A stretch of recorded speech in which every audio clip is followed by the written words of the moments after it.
Hi ಸ್ನೇಹಿತರೆ, ಎಲ್ಲರಿಗೂ ನಮಸ್ಕಾರ. ನೋಡಿ, ಗೃಹಲಕ್ಷ್ಮಿ ಯೋಜನೆಯ ಪ್ರತಿಫಲಾನುಭವಿಗಳಿಗೆ 3 ತಿಂಗಳ 6,000 ಹಣನ ಈಗಾಗಲೇ ಸರ್ಕಾರ ಕೊನೆಗೂ ಜಮಾ ಮಾಡಿದೆ. ನಿಮ್ಮ ಬ್ಯಾಂಕ್ ಖಾತೆಗೆ ನೀವು ಈ 6,000 ಹಣನ ಪಡಿಬೇಕು ಅಂದರೆ ಈ ಕೂಡಲೇ ಆದಷ್ಟು ಬೇಗ ಗೃಹಲಕ್ಷ್ಮಿಗೆ ಮರು ಅರ್ಜಿನ ಸಲ್ಲಿಸಬೇಕಾಗುತ್ತೆ ಮತ್ತು ಸರ್ಕಾರ ಜಾರಿಗೆ ತಂದಿರುವ ಕೆಲವು ನಿಯಮಗಳನ್ನ ಕಡ್ಡಾಯವಾಗಿ ಪಾಲಿಸಬೇಕು. ಅದೇ ರೀತಿ ಸರ್ಕಾರದಿಂದ ಇಂದು ಸೋಮವಾರ ಮೇ 18ರಿಂದ ಕರ್ನಾಟಕದ 29 ಜಿಲ್ಲೆಗಳಿಗೆ 4 ವಿಭಾಗಗಳಾಗಿ ಮಾಡಿ 4 ಹಂತದಲ್ಲಿ ಪ್ರತಿ ಜಿಲ್ಲೆಗಳಿಗೂ ಬೆಳಿಗ್ಗೆ 11 ಗಂಟೆ 30 ನಿಮಿಷಕ್ಕೆ 3 ತಿಂಗಳ ಗೃಹಲಕ್ಷ್ಮಿ ಯೋಜನೆಯ 6,000 ಹಣನ ಜಮಾ ಮಾಡ್ತಾ ಇದೆ.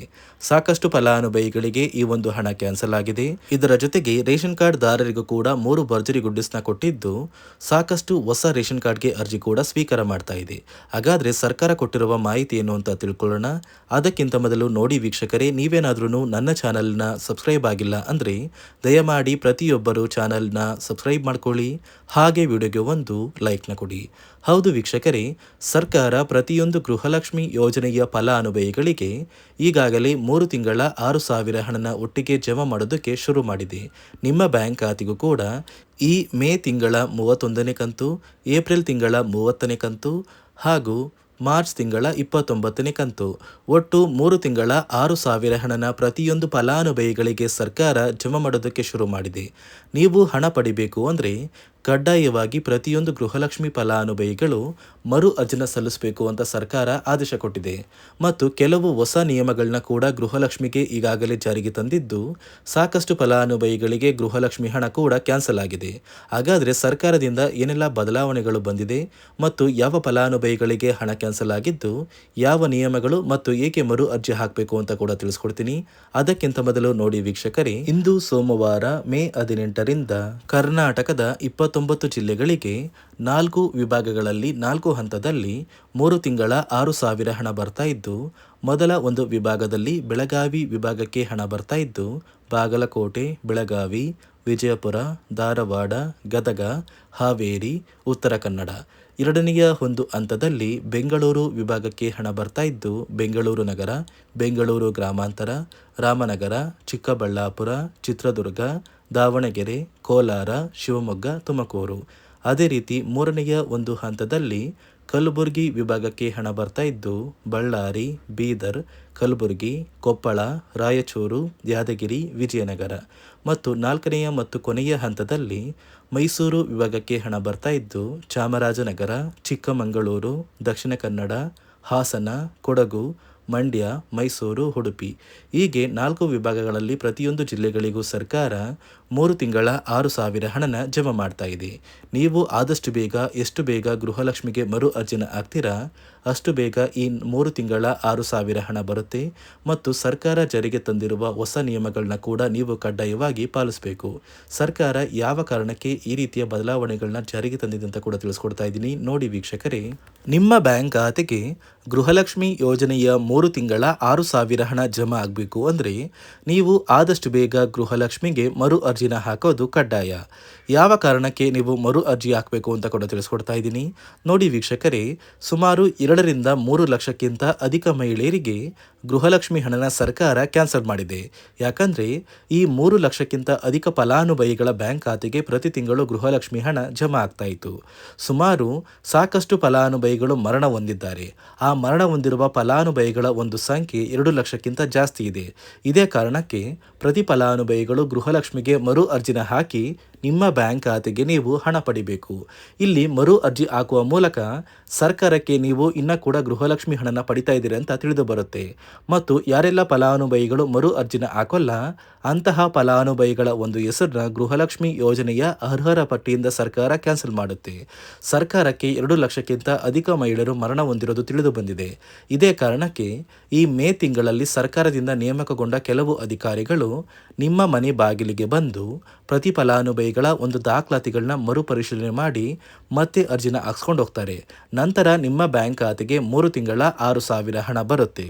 ಅದೇ ರೀತಿ ಇನ್ನು ಮುಂದೆ ಪ್ರತಿ ವರ್ಷವೂ ಕೂಡ ನೀವು ವರ್ಷದ ಕೊನೆಯಲ್ಲಿ ಗೃಹಲಕ್ಷ್ಮಿಗೆ ನೀವು ಹೊಂದಿರುವ ಲೈಫ್ ಸರ್ಟಿಫಿಕೇಟ್ನ ಕೊಟ್ಟು ಅರ್ಜಿನ ಹಾಕಿದ್ರೆ ಮಾತ್ರ ಆ ಒಂದು ವರ್ಷದಲ್ಲಿ ಪ್ರತಿ ತಿಂಗಳು ಗೃಹಲಕ್ಷ್ಮಿ ಯೋಜನೆಯ 6,000 ಹಣ ಬರುತ್ತೆ. ಈಗಾಗಲೇ ಫಲಾನುಭವಿಗಳಿಗೆ ಗೃಹಲಕ್ಷ್ಮಿ ಹಣ ಜಮಾ ಆಗೋದಕ್ಕೆ ಸ್ಟಾರ್ಟ್ ಆಗಿದೆ. ಆದಷ್ಟು ಬೇಗ ನೀವು ಈ ಮೇ ತಿಂಗಳಲ್ಲಿ ಮರು ಅರ್ಜಿನ ಹಾಕಿ ಗೃಹಲಕ್ಷ್ಮಿ ಹಣನ ಪಡ್ಕೊಳ್ಳಿ. ಮತ್ತು ಸರ್ಕಾರ ಈ ಗೃಹಲಕ್ಷ್ಮಿ ಹಣಕ್ಕೆ ಕೆಲವು ನಿಯಮಗಳನ್ನ ಕೂಡ ಜಾರಿಗೆ ತಂದಿದೆ. ಅದೇ ರೀತಿ ರೇಷನ್ ಕಾರ್ಡ್ ಹೊಂದಿರುವ ಪ್ರತಿಯೊಂದು ಕಾರ್ಡ್ದಾರರಿಗೂ ಕೂಡ ಸರ್ಕಾರ 3 ಮುಖ್ಯವಾದ ಭರ್ಜರಿ ಗುಡ್ ನ್ಯೂಸ್ನ ಕೊಟ್ಟಿದ್ದು, ಮೊದಲ ಒಂದು ಗುಡ್ ನ್ಯೂಸ್ ಬಂದು ಸರ್ಕಾರ ಹೊಸ ರೇಷನ್ ಕಾರ್ಡ್ಗೆ ಅರ್ಜಿನ ಸ್ವೀಕಾರ ಮಾಡ್ತಾ ಇದೆ. ನೀವು ಕೂಡ ಹೊಸ ರೇಷನ್ ಕಾರ್ಡ್ನ ಪಡಿಬೇಕು ಅಂದರೆ ಆದಷ್ಟು ಬೇಗ ಅರ್ಜಿನ ಹಾಕಿ. ಅದೇ ರೀತಿ ಎರಡನೆಯ ಒಂದು ಗುಡ್ ನ್ಯೂಸ್ ಬಂದು ನೋಡಿ ವೀಕ್ಷಕರೇ, ನಿಮ್ಮ ಒಂದು ರೇಷನ್ ಕಾರ್ಡ್ಗೆ ಸರ್ಕಾರದಿಂದ ಈ ಮೇ ತಿಂಗಳಲ್ಲಿ 3 ತಿಂಗಳಿಗೆ ಬರುವಂತಹ 15 ರೀತಿಯ ಆಹಾರ ಪದಾರ್ಥಗಳನ್ನ ಸರ್ಕಾರ ಉಚಿತವಾಗಿ ಕೊಡ್ತಾ ಇದೆ. ಮೇ ತಿಂಗಳ ಒಂದು ರೇಷನ್ ಕಾರ್ಡ್ಗೆ ಸಿಗುವಂತಹ ಇಂದಿರಾ ಕಿಟ್, ಏಪ್ರಿಲ್ ತಿಂಗಳಿಗೆ ಸಿಗುವಂತಹ ಒಂದು ಇಂದಿರಾ ಕಿಟ್ ಮತ್ತು ಮಾರ್ಚ್ ತಿಂಗಳಿಗೆ ಸಿಗಬೇಕಾದಂಥ ಒಂದು ಇಂದಿರಾ ಕಿಟ್, ಒಟ್ಟು 3 ತಿಂಗಳ 15 ಆಹಾರ ಪದಾರ್ಥಗಳನ್ನ ಸರ್ಕಾರ ಪ್ರತಿ ಕಾರ್ಡ್ದಾರರಿಗೆ ವಿತರಣೆ ಮಾಡ್ತಾ ಇದೆ.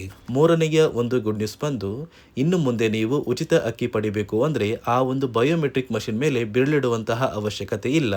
ಯಾಕಂದರೆ ಇದೀಗ ಸರ್ಕಾರ ನಿಮ್ಮ ಒಂದು ಬೆರಳು ಆ ಒಂದು ಮಷಿನಲ್ಲಿ ಎಂಟ್ರಿ ಆಗಿಲ್ಲ ಅಂದರೂ ಕೂಡ ಆ ಒಂದು ಅಧಿಕಾರಿಗಳು ಪುಸ್ತಕದಲ್ಲಿ ನಿಮ್ಮ ಒಂದು ಹೆಸರನ್ನ ಬರ್ಕೊಂಡು ನಿಮ್ಮ ಕಾರ್ಡಿಗೆ ಅಕ್ಕಿನ ಕೊಡಬೇಕು ಅಂತ ಸರ್ಕಾರ ಆದೇಶ ಕೊಟ್ಟಿದ್ದು, ಈ 3 ಗುಡ್ ನ್ಯೂಸ್ನ ಪ್ರತಿಯೊಂದು ಫಲಾನುಭವಿಗಳಿಗೆ ಸರ್ಕಾರ ಕೊಡ್ತಾ ಇದೆ.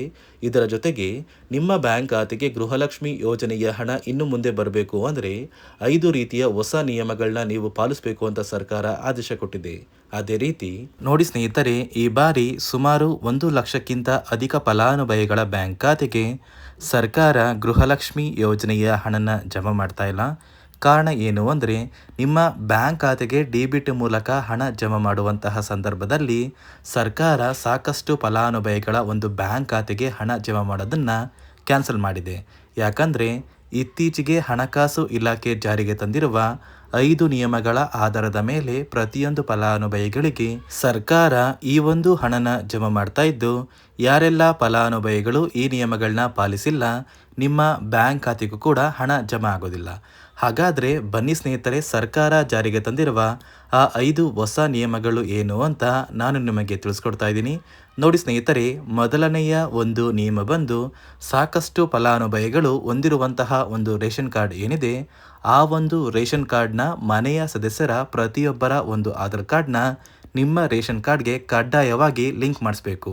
ಅಂದರೆ ಈ ಒಂದು ಲಿಂಕ್ ಮಾಡಿಸುವಂತಹ ಒಂದು ಪ್ರೊಸೀಜರ್ಗೆ ಸರ್ಕಾರ KYC ಅಂತ ಕರೀತಾರೆ. ನಿಮ್ಮ ರೇಷನ್ ಕಾರ್ಡ್ಗೆ ಇನ್ನೂ ಸಹ KYC ಆಗಿಲ್ಲ ಅಂದರೆ ನಿಮ್ಮ ಬ್ಯಾಂಕ್ ಖಾತೆಗೆ ಸರ್ಕಾರ ಮುಂದಿನ ದಿನಗಳಲ್ಲಿ ಗೃಹಲಕ್ಷ್ಮಿ ಯೋಜನೆಯ ಹಣನ ಕ್ಯಾನ್ಸಲ್ ಮಾಡುತ್ತೆ.